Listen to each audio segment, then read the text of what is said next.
Now I'd like to introduce Mr. Gage. Our speaker tonight has been a practicing architect for 20 years. His deep concern about the World Trade Center high-rise collapses on 9/11 began after hearing the startling conclusions of a reluctant 9/11 researcher, David Ray Griffin, on KPFA's radio Guns and Butter in May of 2006, which changed his life radically and launched his own unyielding quest for the truth of 9/11, about 9/11, and inspired him to found the organization Architects and Engineers for 9/11 Truth. Now, Mr. Gage is founding member of AIA 9/11truth.org, and he's been a practicing architect for 20 years and has worked on most types of building construction, including numerous fireproof steel frame buildings. He's employed with a San Francisco Bay Area architectural firm and has most recently performed construction administration services for a new $120 million high school campus, including a $10 million steel frame gymnasium. Currently, he's working on the design and development for a very large mixed-use urban project with 1.2 million square feet of retail and 320,000 square feet of high-rise office space. Altogether, about 1,200 tons of steel framing. So we can see that he's well qualified to speak. He's gathered the names and signatures of almost 200 architects and engineers, and I've heard he promises he'll have 1,000 within the year. So please give a warm welcome to Richard Gage, AIA architect. Thank you, John. Thanks, everyone. Okay. Are you ready? Good. Well, the Architects and Engineers for 9/11 Truth are over 200 right now. And as Jason suggested to you, our promise is to have 1,000 by September 11th. So join us. We'll show you exactly how you can in getting ourselves to that number, and more importantly, why it is so critical that we do. If you didn't catch everything I'm about to share with you, you can go to the website. You can find the evidence listed on the right side. You can find this very PowerPoint.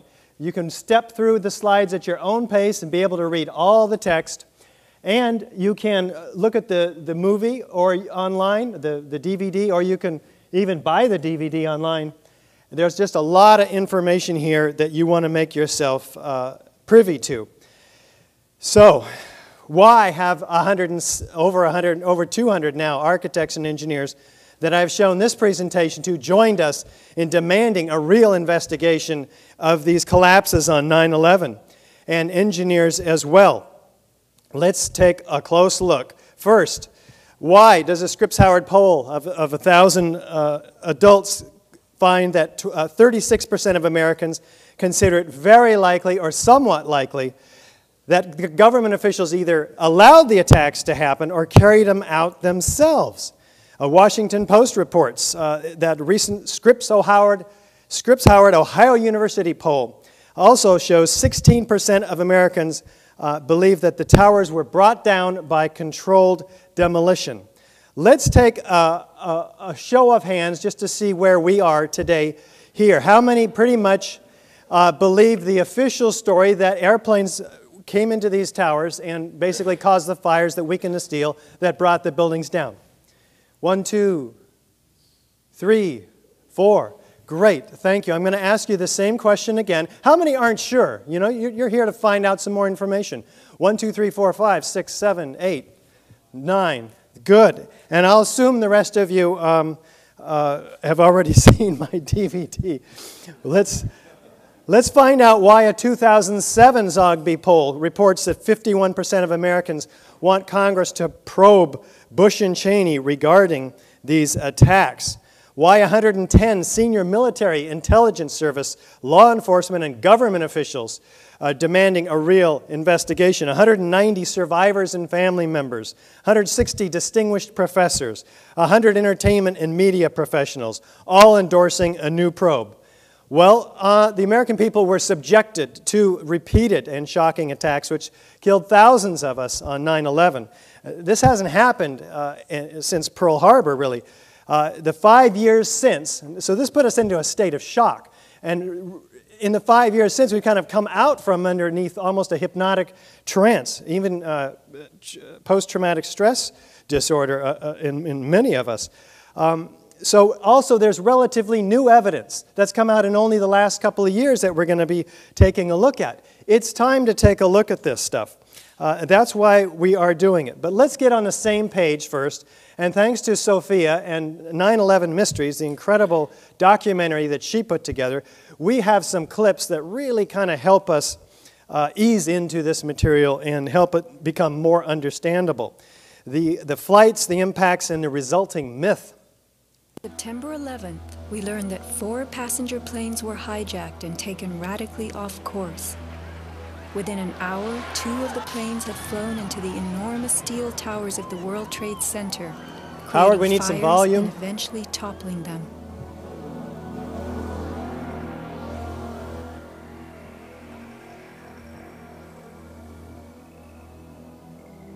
Dazed by the news, the American public soon believed the fires in the towers had burned so hot they caused the steel frames of the buildings to give way.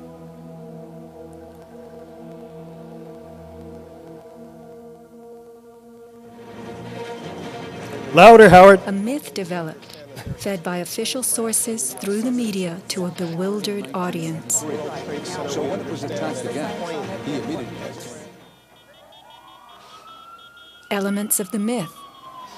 The impact of the airplanes, gallons of burning jet fuel, steel melting, the buildings failing and suddenly imploding.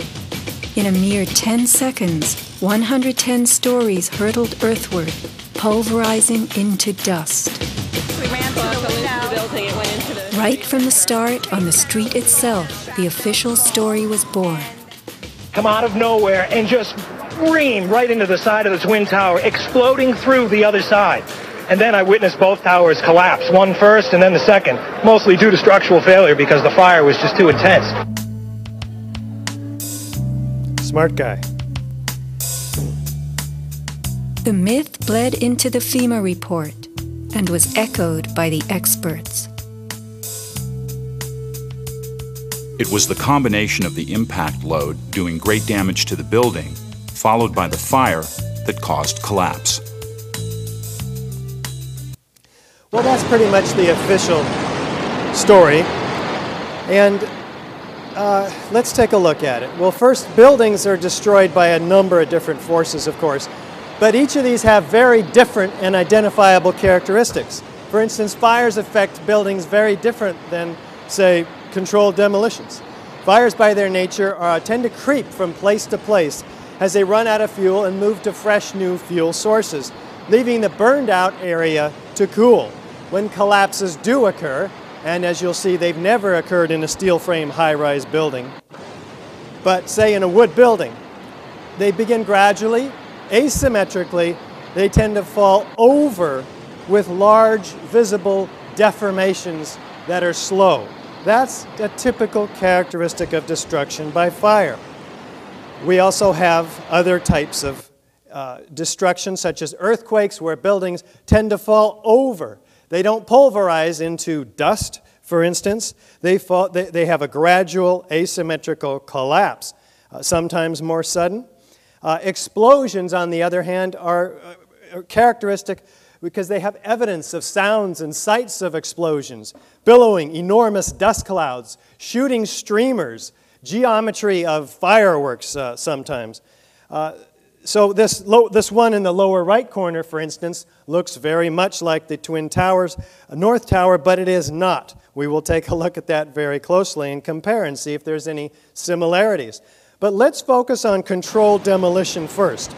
Now, fortunately, we have hundreds of examples from all across the country from which to make this comparison, because this is the most common way that high-rises are brought down.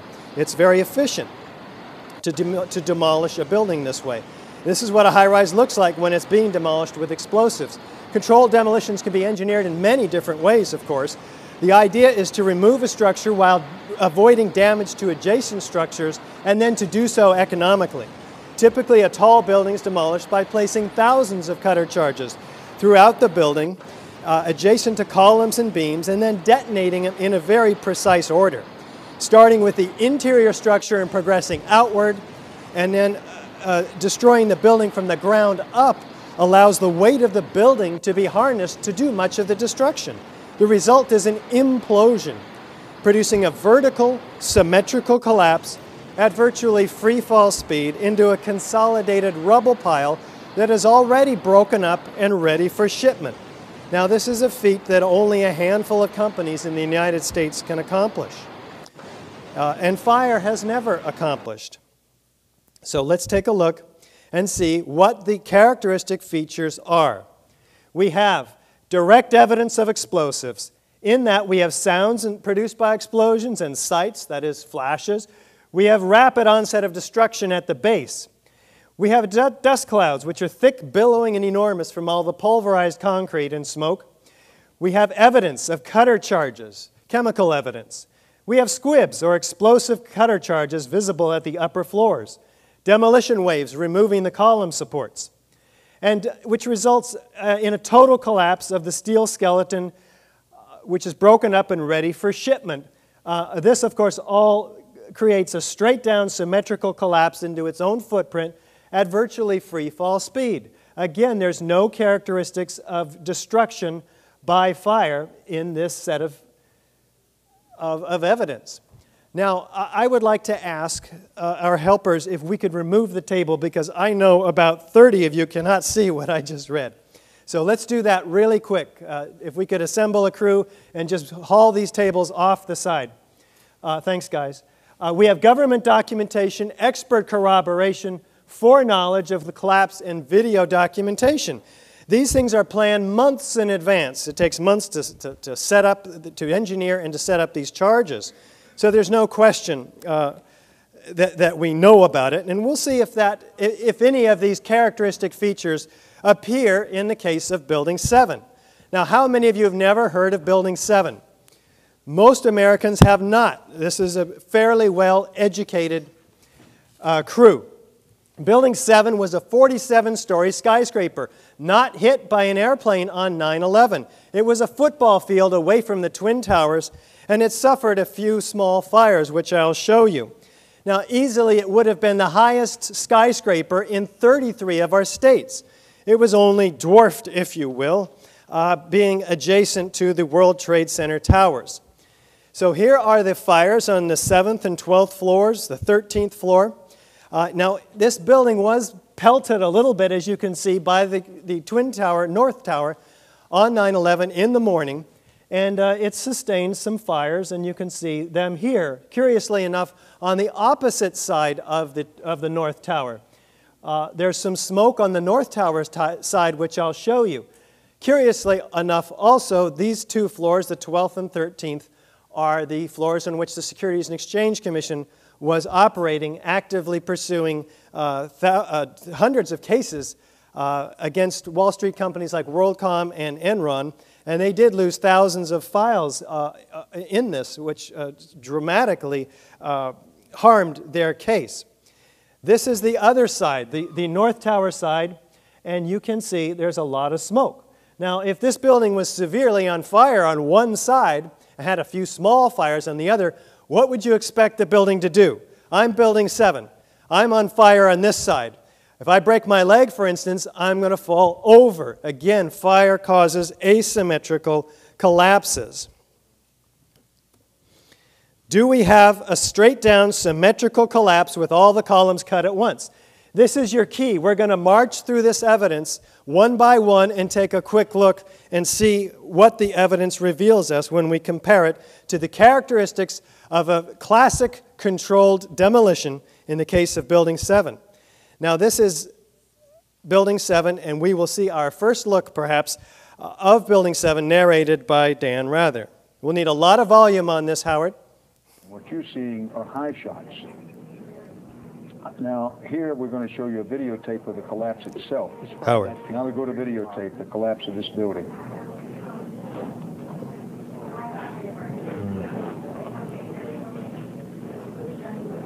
It's amazing. Amazing, incredible, pick your word. For the third time today, it's reminiscent of those pictures we've all seen too much on television before, when a building was deliberately destroyed by well-placed dynamite to knock it down. Deliberately destroyed by well-placed dynamite to knock it down. That's Dan Rather's words, and he spoke that on the first day and has not spoken it since. So we're asking Dan Rather to come out of the closet and speak your truth.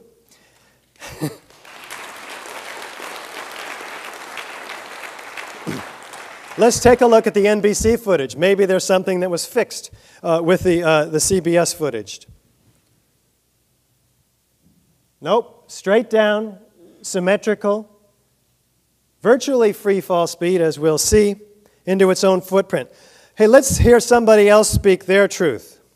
World Trade Center 7 had always been considered the starting point for rebuilding. Located north of the slurry wall, 7 had been cleared faster than the rest of the site, and there had been no bodies to recover. Pelted by debris when the North Tower collapsed, 7 burned until late afternoon, allowing occupants to evacuate to safety. I remember getting a call from the fire department commander telling me that they were not sure they were going to be able to contain the fire. And I said, we've had such terrible loss of life. Maybe the smartest thing to do is pull it. And they made that decision to pull, and then we watched the building collapse.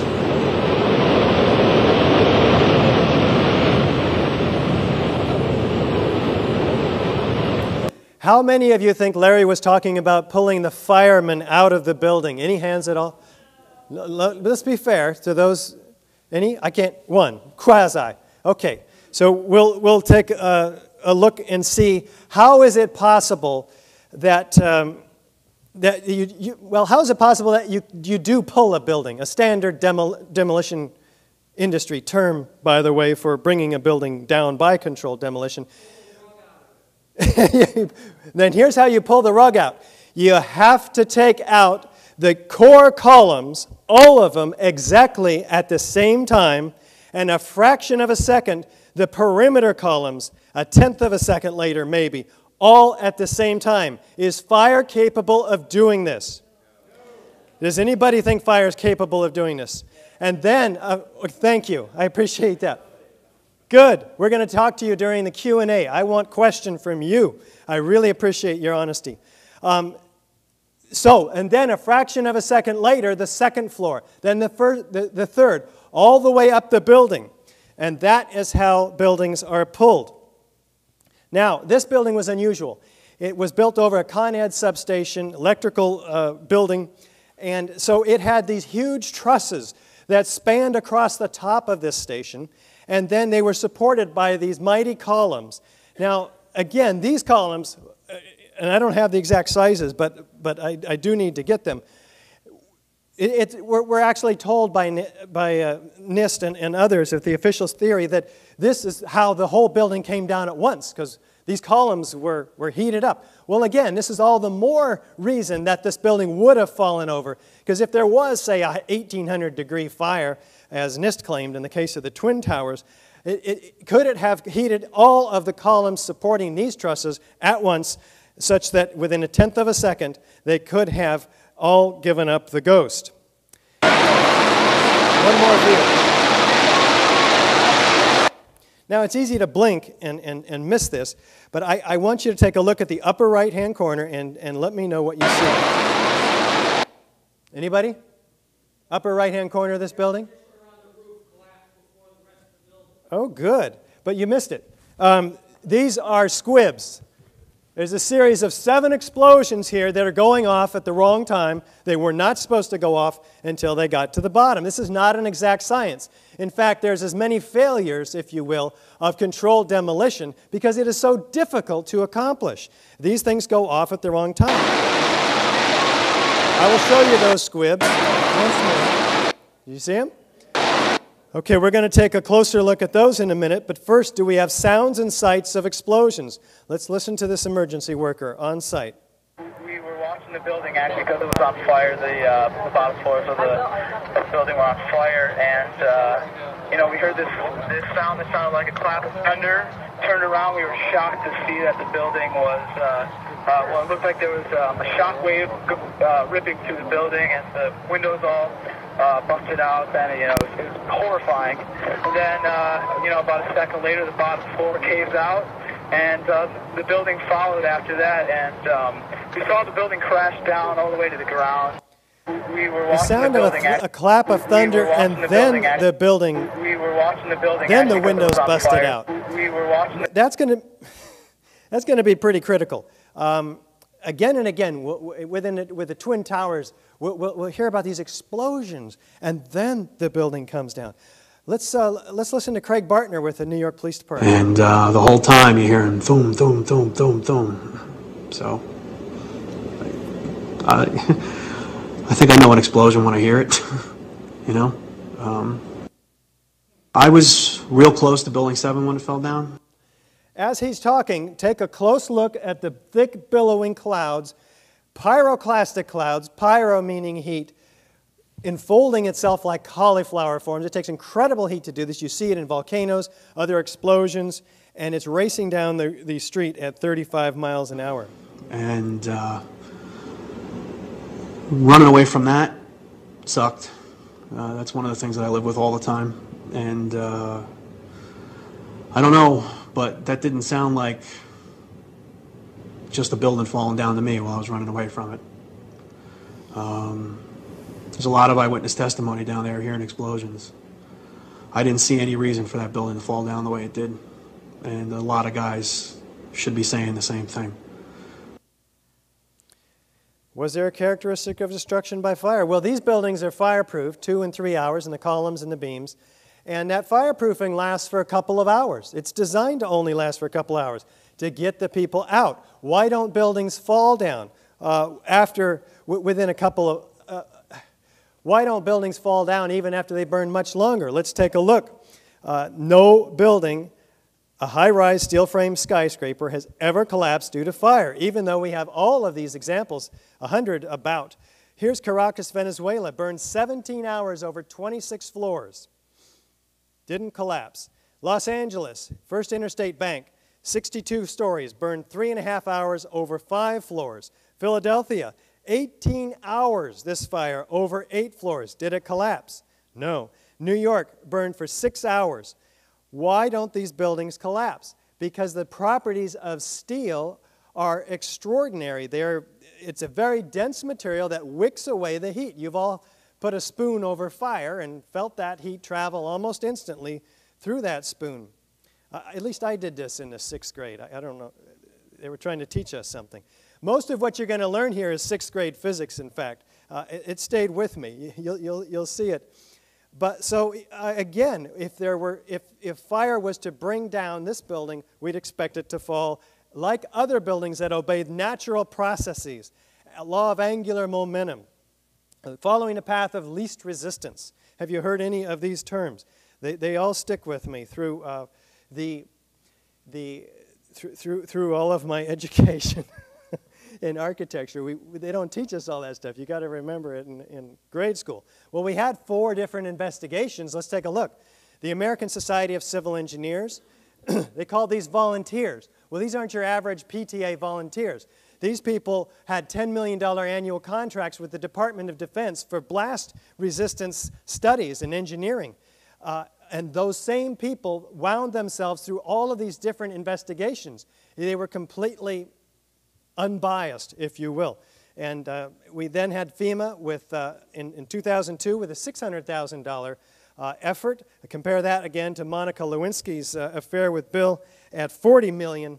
It's just not accurate. Finally, we've got the NIST report with a 3-year, $20 million effort at polishing the truth, polishing the investigation, hiding the truth. And we'll take a close look at that. So now let's take a look, though, what FEMA does say. The collapse of World Trade Center 7 had a small debris field as the facade was pulled downward, suggesting internal failure and implosion, exactly what a controlled demolition is supposed to do. Demolishing it so it collapses straight down into its own footprint requires such skill that only a handful of companies, again, in the world will even attempt it. This is from FEMA. They help us very much, as you'll see coming up. The specifics of the fires, they conclude, in World Trade Center 7 and how they caused the buildings to collapse remain unknown. Well, this is after their $600,000 investigation. They don't know what brought it down. Their best hypothesis, fire and then complete collapse, has only a low probability of occurrence. God, further research, investigation, and analysis are needed to resolve this issue. Well, unfortunately, for those hoping to resolve the issue, the site was completely scrubbed by the time this report came out by FEMA at 800 truckloads a day, removing this debris against the advice and the railing of the fire protection engineers, the firemen, and the families of those who were lost. Well, what's happened now? Surely the 9/11 Commission, who was tasked with explaining everything, the fullest possible account of the events surrounding 9/11, would explain it. Well, not one page in their 571-page report mentions the third worst structural failure in modern history. The other two, of course, the Twin Towers. Truthfully, Shyam Sunder of the official story says, I don't really know. We've had a trouble getting a handle on Building 7. Well, Max Cleland, a 9/11 commissioner, resigns from the commission stating, it's a national scandal. This investigation is now compromised. That's a heck of a statement from a 9/11 commissioner. Well, NIST has now hired Applied Research Associates, yet another defense contractor, to analyze what the heck happened to Building 7. But what do? They handcuff them. Don't investigate floors 1 through 7 or 47. My gosh, I mean, why? Well, that's where all the evidence of controlled demolition is, the explosions, the caving out of the floor, and then the building coming down. Additional explosions, which many of you have also heard about from other eyewitnesses. Do we have a free fall speed of collapse? Well, you can see in this photo, a series of video takes, that the building is gaining downward momentum due to the force of gravity. Well, you can plot that on a graph of drop distance over time, and it almost perfectly fulfills the acceleration. How does this happen? You have to remove those columns which were designed to support that incredible load all at once before each floor falls on the next, or it won't be free fall, right? They all have to be removed, sequentially timed, floor by floor. Do we have expert corroboration? Well, Danny Jawenko, one of the top European controlled demolitions experts. It starts from below. They've simply blown away the columns. This is a controlled demolition. A team of experts did this. It's professional work without a doubt. Hugo Bachmann, Professor Emeritus, Structural Dynamics and Earthquake Engineering. In my opinion, the building, World Trade Center 7, was with great probability professionally demolished. Do we have squibs? Well, we saw a little bit of them before. Let's take a closer look with a comparison that's from a known controlled demolition side by side in this Italian debate program. On the right side, this known controlled demolition. On the left side, World Trade Center 7. Does anybody see any resemblance? Upper right-hand corner on the left side, 1, 2, 3, 4, 5. Series of explosions. There's no fire engulfing this building, bringing it down. I mean, you can see that. Your eyes are not deceiving you. Those can only be explosions. The video's not touched up.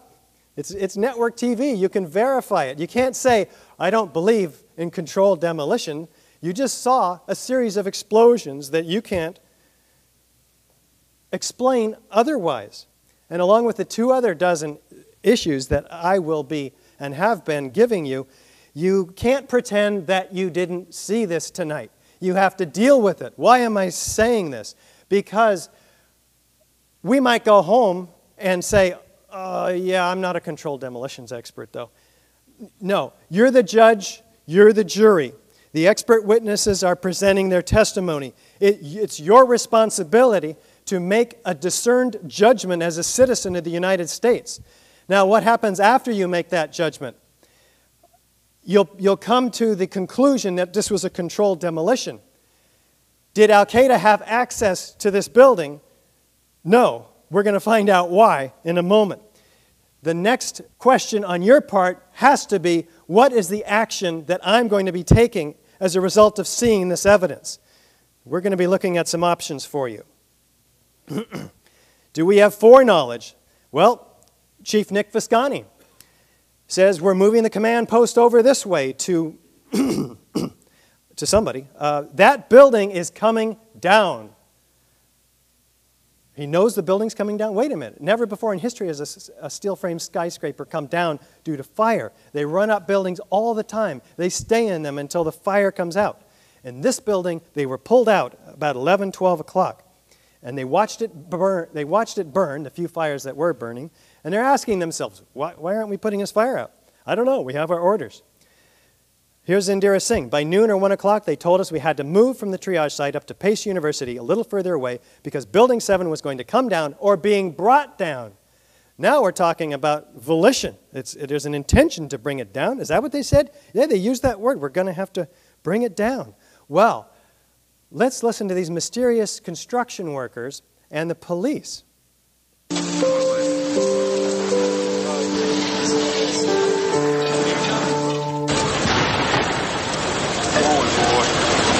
Keep your eye on that building. It'll be coming down. Building is about to blow up. Move it back. All right, guys. We are walking back. There's a building about to blow up. On flame. Debris coming down. Let me clear my ears out for a moment. Keep your eye on that building. That's imminency. It's about to come down. How can a police officer, predict that a building is about to come down? That building is about to blow up. No, it's going to blow up. It's not just going to collapse. These guys knew darn well, way ahead of time, that this building was coming down. That's not all. The BBC knew it. In fact, they announced it 20 minutes before it happened.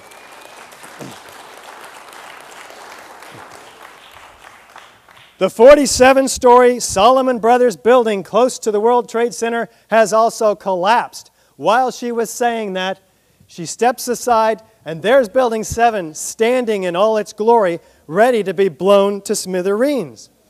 Do these guys get a script?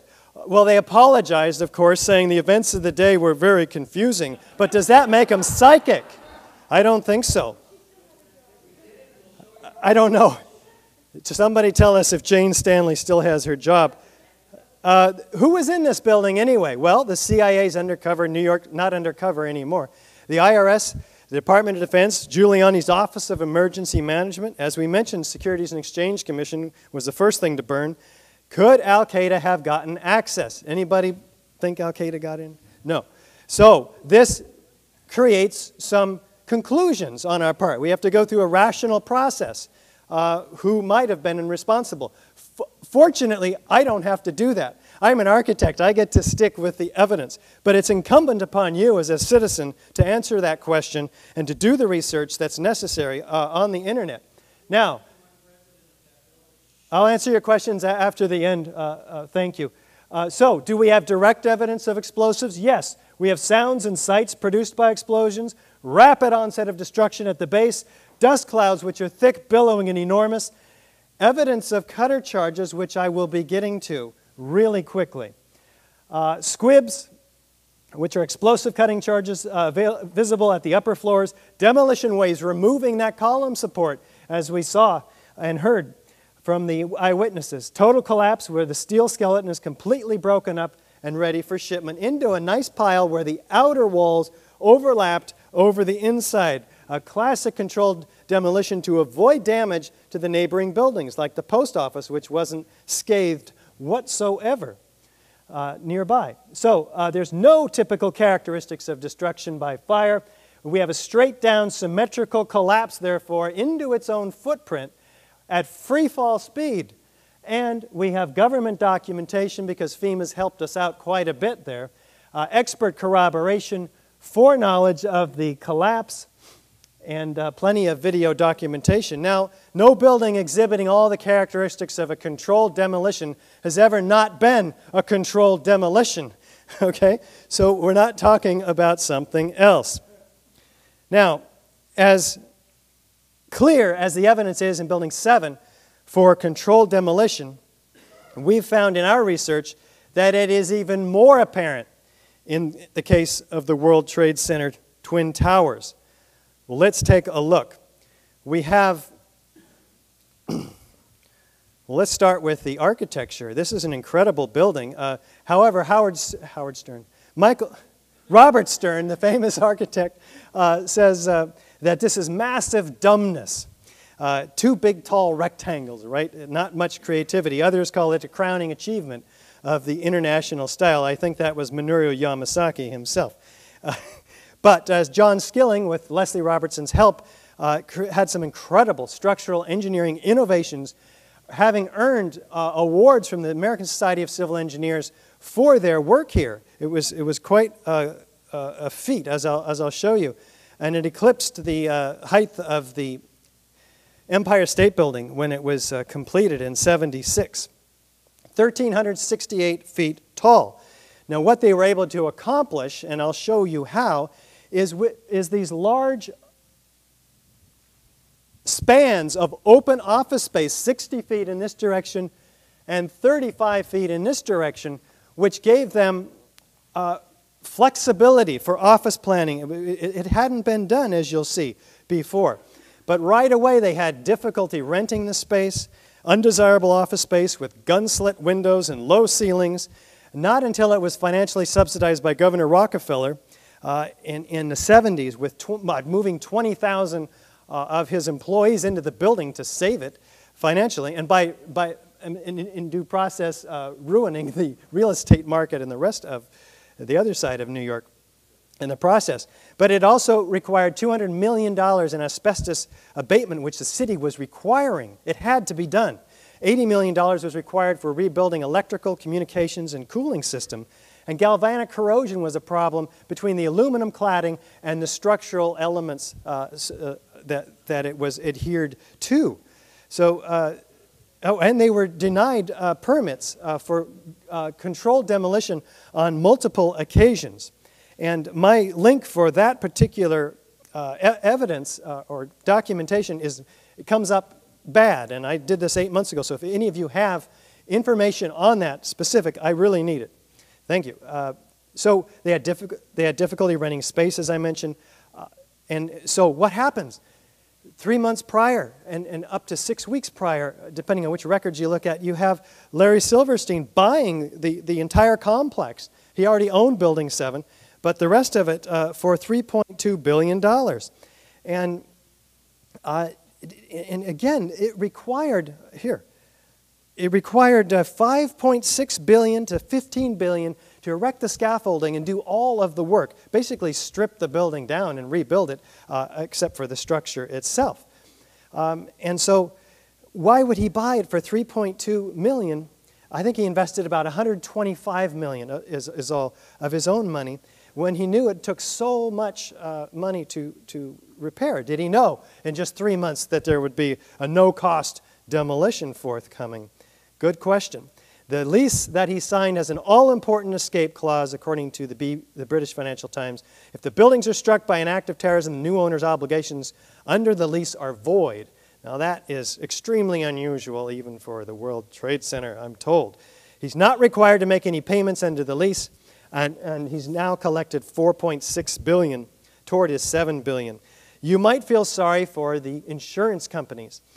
They have to pay this out. And indeed, there are lawsuits. However, they came out smelling like a rose. That's why they didn't challenge seriously Larry's effort to collect on this money, because they've raised their premiums by over 2,000% in some cases. Let's take a look at the structure of the World Trade Center. Most high-rises up to this time were built on a dense grid of steel or concrete frames all the way through the building. The Twin Towers were built as a tube structure. with a very strong, dense mesh of steel surrounding the exterior and acting as a bearing wall. This resists all the lateral loads of the wind pushing this building quite a bit up at the top. Now, inside was the core, a dense grid of 47 immense steel box columns, 4-inch thick at the base and 2-inch thick at mid-height.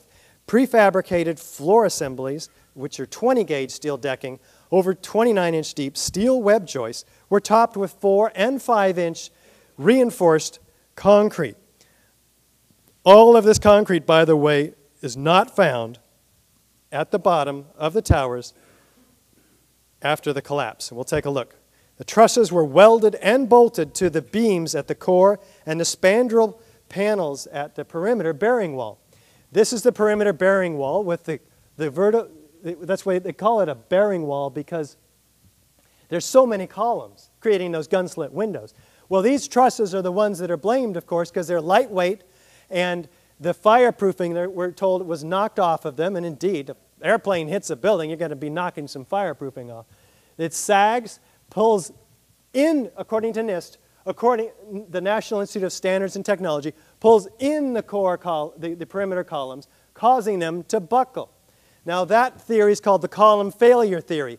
It overruled FEMA's theory, which previously stated, and the American Society of Civil Engineers, that when these floor trusses collapsed, they actually pulled away from the perimeter columns and then zippered all the way around, leaving the perimeter columns unsupported and then causing this pancaking that went all the way down.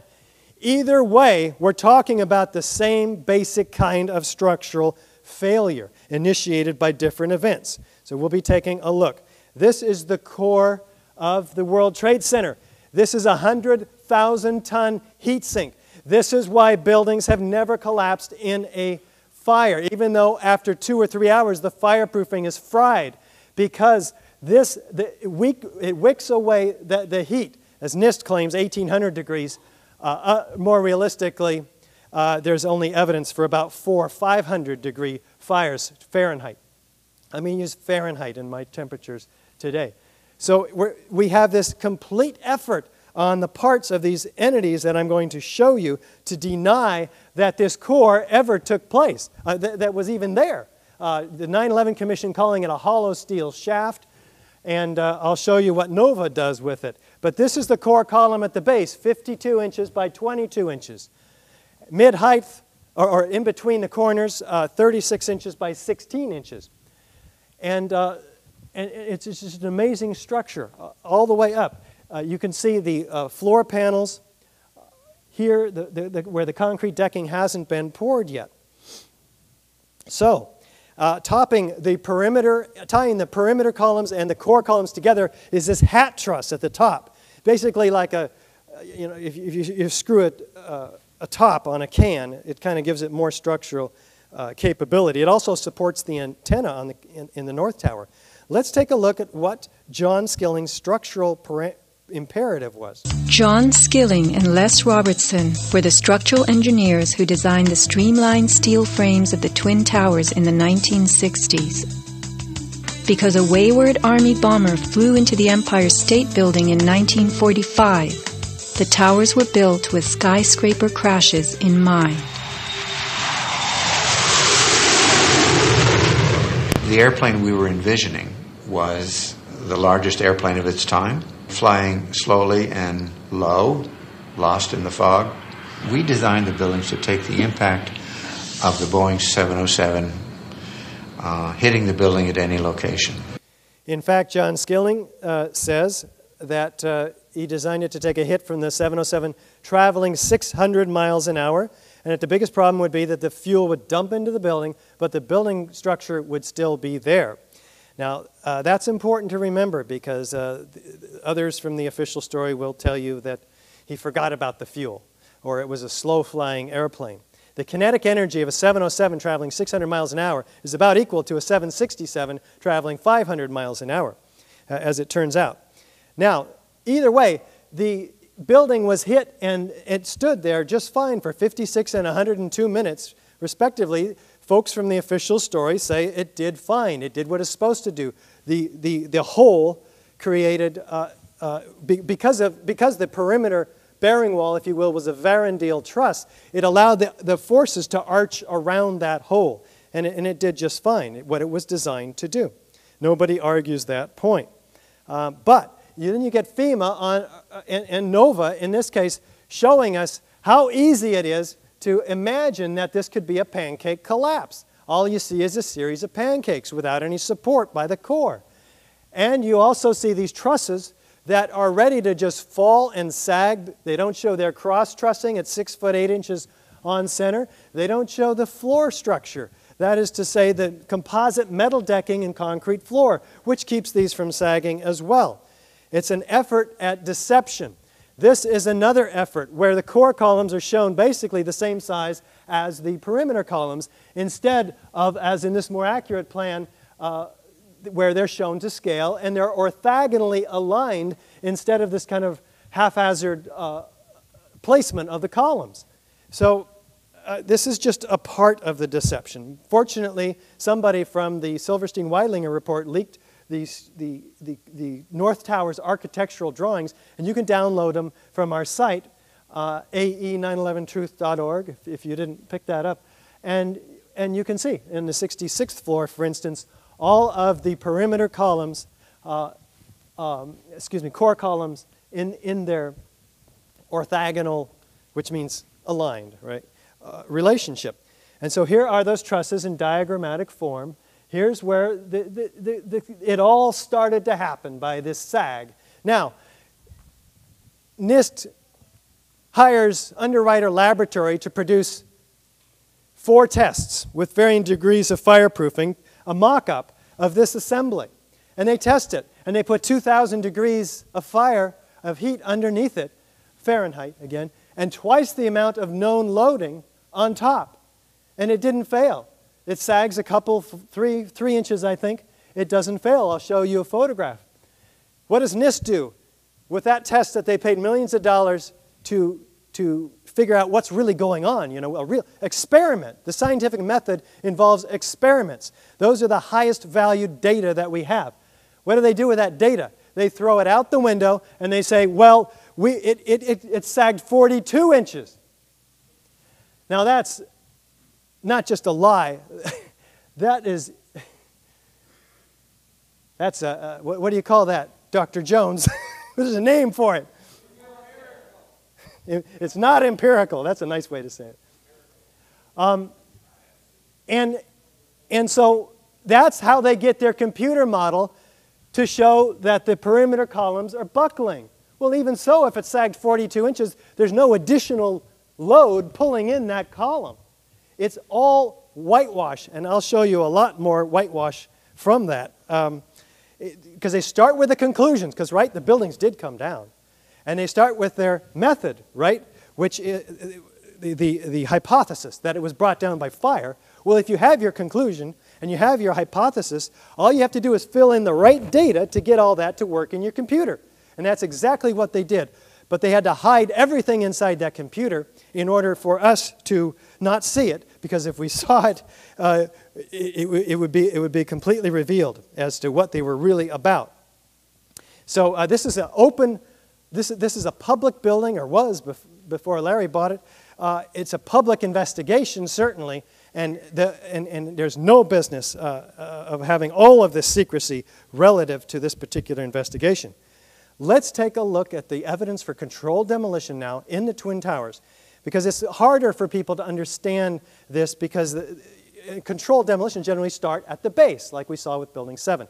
Well, if you were going to blame a building's collapse on airplane impacts, then you would certainly want to start those explosions at the point of jet plane impacts. And that's exactly what they did. It makes sense. So, and then it just progresses downward from there, and that's what we see. Now, as a result, we have all of the same characteristics of controlled demolition that we did in Building 7 with some key exceptions. And you really need to understand this, and it's very easy. We have a rapid onset of destruction, not at the base, but at the point of jet plane impacts. And we have a straight down symmetrical collapse, but not into the footprint. Everything is blown outside the footprint. You can see it in every video, every photograph. So let's take a look now specifically and find out if there are sights and sounds produced by explosions. We'll start with Jim Hoffman. The way I describe what happened to the towers is that they were, I don't think you can get around calling these explosions. They exploded into these clouds of dust with steel hurling in all directions. And these explosions became over 500 feet in diameter by the time they reached the ground. Actually more like 800 feet in diameter. And, but the reason I think people don't think of them as explosions is because they occurred over a period of 15 seconds in either case. So there wasn't a particularly, like normally people think of an explosion as you hear a loud crack, a bang, and then it's just that one event. But if you have, in the case of a demolition where you might have thousands of explosions that are all blending in, then you get one huge explosive event, but you don't hear any distinct explosions that's so much above the roar of it. The thing sounded like, sort of like an ocean wave, just this incredibly loud roar. But incredibly explosive. The tops, I described them as mushrooming because they blew out so far. Well, that's a good introduction, but it gets so much better. City Fire Commissioner Thomas von Eschen, now Giuliani's buddy, I understand, is working on his campaign. He commissioned the oral histories of somewhere between 500 and 1,000 first responders, and 118 of them at least report sounds and flashes of explosions. Are any of those in the 9/11 Commission report?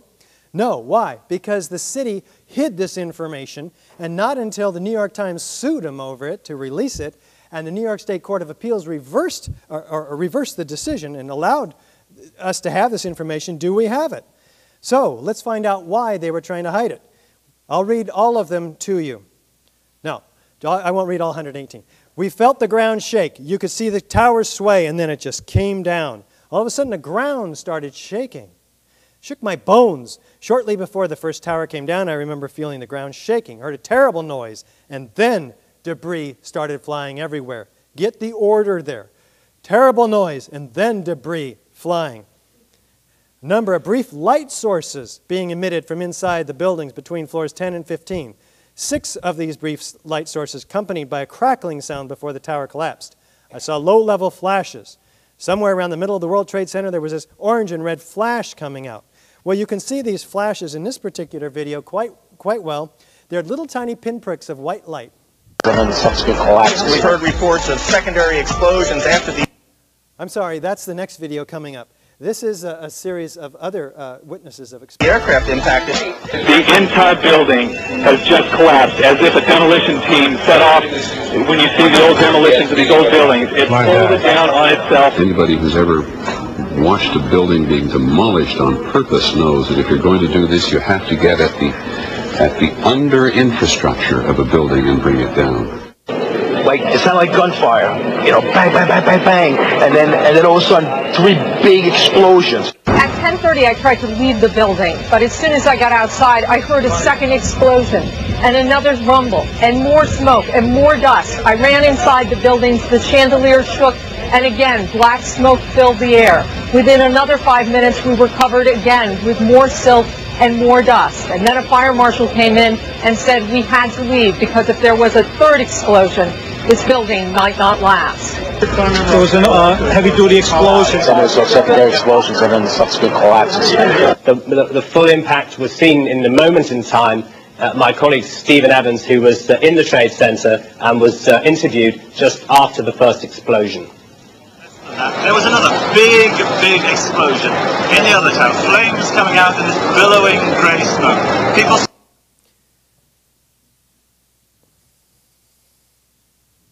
Seemed like on television when they blow up these buildings. Seemed like it was going all the way around, like a belt. All these explosions. Yeah, where the fuck? What did we do? We made it outside. We made it about a block.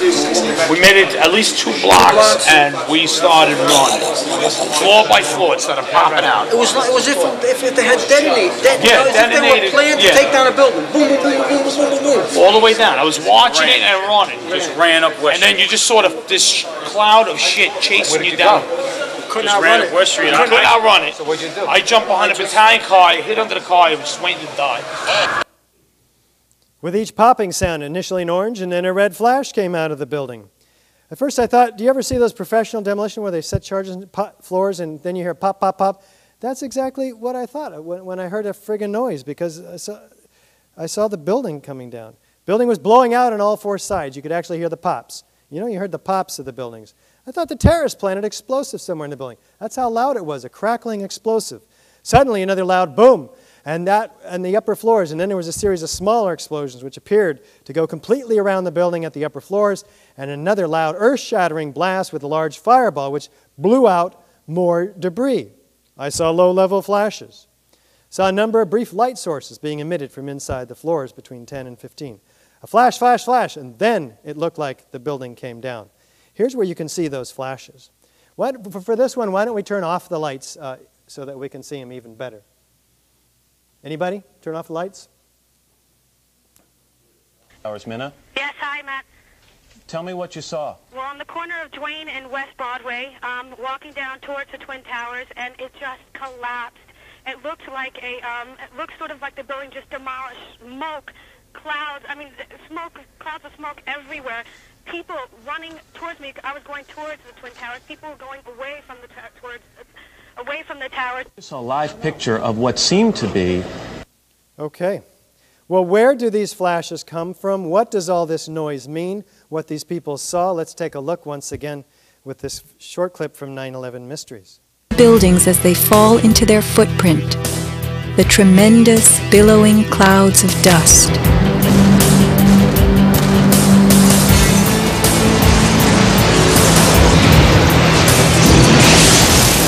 Now let's look at the collapse of the Twin Towers.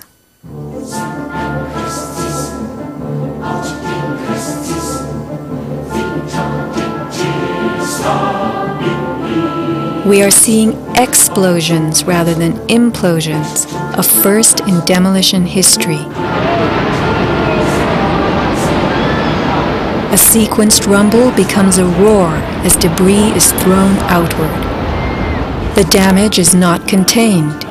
Even the windows are blown from neighborhood buildings. What kind of energy enabled this? Would fire hurl metal and concrete sideways into the air? Here, a 600,000-pound chunk of steel, twice the weight of a Boeing airliner, was flung 400 feet, wedging itself deep into 3 World Financial Center on Vesey Street. A FEMA photographer taking pictures of Ground Zero wondered why so many steel beams were jutting from neighborhood buildings. Watt shot pieces of the towers all the way across the street.